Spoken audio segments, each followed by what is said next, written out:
dan setan itu benar-benar ingkar kepada Allah, berarti dia pun akan menjadi pribadi yang akan mengingkari syariat Allah Subhanahu wa taala. Karena bukan lagi sekedar kawan, tapi saudaranya setan. Kalau setan itu benar-benar ingkar kepada Allah, maka saudaranya setan pun akan ikut-ikutan mengingkari Allah Subhanahu wa taala. Nah, ikhwatal iman ahibazanya Allah wa iyyakum, kita akan mengurai makna tabzir, atau al-mubadzirun, orang-orang yang berbuat tabzir. Apa makna tabzir?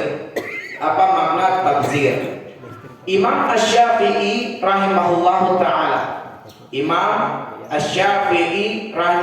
taala, berkata, at-tabzir, tabzir itu adalah infaqul mal ala ghairi haqqihi. Kata Imam Asy-Syafi'i, at-tabzir huwa, tabzir itu adalah infaqul mal ala ghairi haqqihi, mengeluarkan harta ala ghairi haqqihi, tidak berdasarkan haknya harta itu.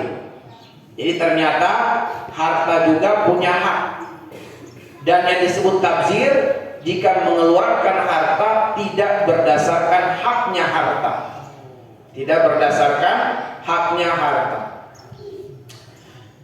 Nanti kita urai lagi lebih dalam apa yang dimaksud dengan ghairi haqqihi, selain haknya. Saya sebutkan dulu contoh, baru kemudian kita perjelas makna dari ghairu haqqihi, selain dari haknya.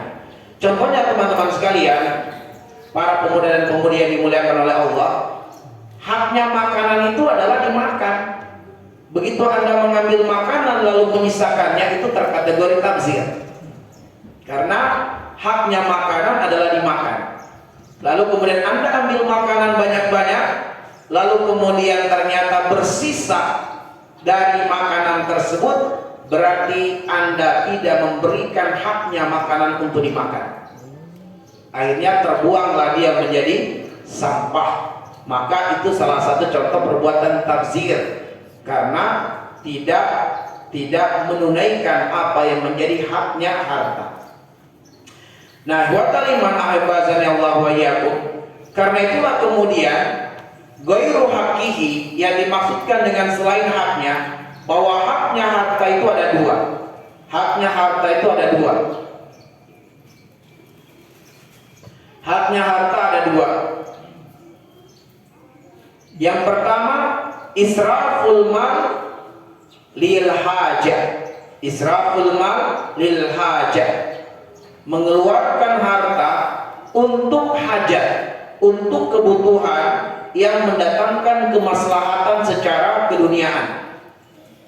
Ini yang pertama, israful mal lil hajat, mengeluarkan harta untuk hajat, yaitu untuk kemaslahatan hidup di dunia. Hak yang kedua, israful mal li ta'atillah, mengeluarkan harta untuk ketaatan kepada Allah, berdasarkan firman Allah surah Al-Maidah ayat 35.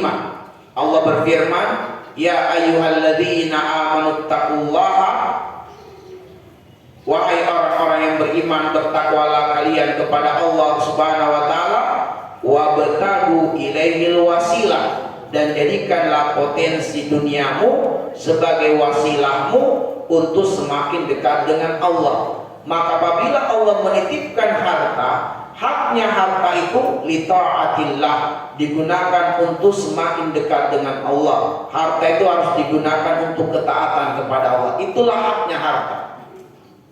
Sehingga apabila harta dikeluarkan tidak mendatangkan kemaslahatan bagi keduniaan kita, itu terkategori tabzir.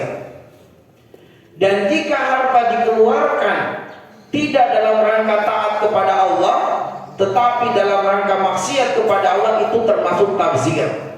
Maka siapa yang berbuat demikian, maka setan akan menjadi saudaranya. Contoh teman-teman sekalian, mengeluarkan harta untuk membeli rokok. Mengeluarkan harta untuk membeli rokok. Apakah rokok ini mendatangkan kemaslahatan bagi tubuh manusia, bagi kesehatan manusia? Tentu yang menjawab adalah orang yang memiliki ilmu. Sebab kalau orang yang tidak memiliki ilmu, seringkali dia berbicara berdasarkan perasaan, syahwat dan dugaan, bukan berdasarkan hujjah.